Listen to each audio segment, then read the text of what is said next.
कांग्रेस चुनाव संचालन समिति के अध्यक्ष और उत्तराखंड के पूर्व मुख्यमंत्री हरीश रावत को लोहाघाट विधानसभा से बीजेपी विधायक पूरन सिंह फर्त्याल उत्तराखंड का नेता नहीं मानते।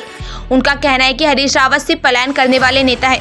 उन्होंने कहा कि 3 बार वे अल्मोड़ा से सांसद बने, जिसके बाद वह राज्य की अलग अलग विधानसभाओं में चुनाव लड़ते रहे या फिर अपने बच्चों को चुनाव लड़ाते रहे। उन्होंने कहा कि 2022 विधानसभा चुनाव में भी हरीश रावत सिर्फ अपनी विधानसभा या अपनी पुत्री अनुपमा रावत के ही प्रचार में व्यस्त रहे। बाकी अन्य प्रत्याशियों की विधानसभाओं में उन्होंने कोई प्रचार नहीं किया, जिससे साफ है कि हरीश रावत सिर्फ एक प्रत्याशी के तौर पर चुनाव लड़े। आपको बता दें कि हरीश रावत समय समय पर खुद को मुख्यमंत्री चेहरा घोषित करने की पार्टी से मांग करते रहे, जिसके बाद पार्टी ने हरीश रावत के नेतृत्व पर चुनाव तो लड़ा, लेकिन उन्हें मुख्यमंत्री का चेहरा घोषित नहीं किया। वहीं पूरन फर्त्याल के आरोपों पर कांग्रेस ने पलटवार किया। कांग्रेस की प्रदेश प्रवक्ता गरिमा दसौनी ने कहा कि हरीश रावत उत्तराखंड के बड़े चेहरे हैं।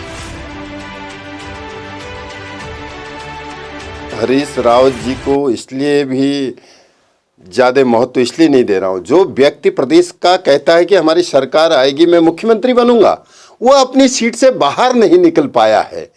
एक प्रत्याशी के तौर पर रहा, वो लीडर की तौर पर नहीं रहा।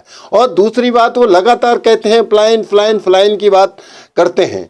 उनने खुद का अपना प्लान किया। हमारी अल्मोड़ा लोकसभा ने उन पर बहुत बड़ा विश्वास किया, 3 बार उनको लोकसभा का सांसद बनाया। उसके बाद वो पहाड़ से तराई में पलायन हो गया, हरिद्वार लोकसभा लड़ने आए, और उसके बाद दोबारा जब उनको 2017 में मौका मिला विधानसभा का, तो उनने जो है तराई को चूज किया, फिर वहाँ पे चोट खानी पड़ी। आज उनकी हिम्मत नहीं है कि पहाड़ में जाने की, पहाड़ के पलायन की बात करने वाले नेताओं को हम नकारते हैं। पहले अपनी कथनी करनी पे जाए।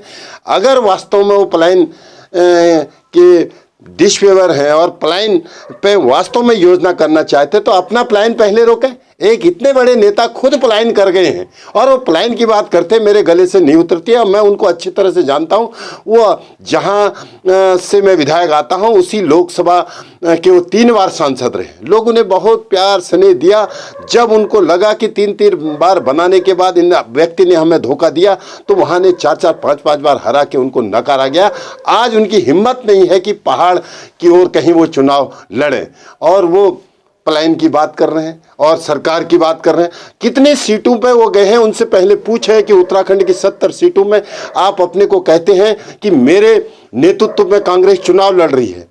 आज कैंपेन कमेटी का मुखिया अपने को बताते हैं 70 सीटों में कितने सीटों पे वो चुनाव लड़ाने गए, कितने जगह समर्थन देने, पहले उनसे पूछा जाए। मेरे को लगता है वो अपनी लड़की और अपनी सीट पे ही उलझते रह गए। मैं उनको जो है अब उत्तराखंड का नेता ही नहीं मानता हूँ। आखिर कह कौन रहा है कि हरीश रावत को अपना नेता मानिए? हरीश रावत कांग्रेस जनों के नेता हैं, इस उत्तराखंड के नेता हैं। आज सारे सर्वे में वो मुख्यमंत्री की चॉइस के रूप में नंबर 1 के पायदान पे हैं। तो उसके बाद पूरन फर्त्याल जी कितनी भी अपनी डुगडुगी पीट लें, उससे फर्क क्या पड़ता है? और जहां तक एक बहुत ही संकीर्ण मानसिकता का परिचय पूरन फर्त्याल ने ये कहकर दिया कि हरीश रावत ने हरिद्वार से चुनाव लड़ा या तराई को वो पलायन कर गए, क्योंकि ये सभी उत्तराखंड का हिस्सा है। या तो भारतीय जनता पार्टी कह दे, अगर उसका स्टैंड ये है कि हरिद्वार उत्तराखंड का हिस्सा नहीं है, तो इस बात को पब्लिकली जग जाहिर कर देना। हरिद्वार भी तो उत्तराखंड का हिस्सा है। और इतना साहस कोई और नेता दिखा नहीं पाता कि अपनी गृह सीट से इधर वो कोई और सीट का चुनाव कर सके। मुख्यमंत्री पुष्कर सिंह धामी, जिनके पीछे पूरी भाजपा उत्तराखंड की लाभबद्ध थी, वो तक खटीमा को नहीं छोड़ पाए, साहस नहीं जुटा पाए। और जहां तक बाकी सीटों में प्रचार करने का सवाल है महोदय, तो मैं आपको बताना चाहती हूं कि चुनाव आयोग का डंडा था, कोविड प्रोटोकॉल था, कहीं पर प्रचार प्रसार के लिए नहीं जाया जा सकता था। बावजूद इसके 70 से 70 विधानसभाओं में वर्चुअल रैली करने वाले एकमात्र नेता हरीश रावत जी हैं। और मात्र 12 दिन का समय मिला था चुनाव प्रचार के लिए। 1 फरवरी से जो है वो प्रतिबंध हटाया गया था। उसके बाद जरा गिन लीजिए, आपकी उंगलियां खत्म हो जाएंगी जितनी सीटों पर उन्होंने प्रत्याशियों के लिए चुनाव प्रचार किया। आपके वहां तो ऐसा कोई नेता था ही नहीं जिसे प्रचार के लिए ले जाया जा सके। जो आए भी तो उन्होंने आपके प्रचार को धार देने के बजाय गुड़ गोबर कर दिया।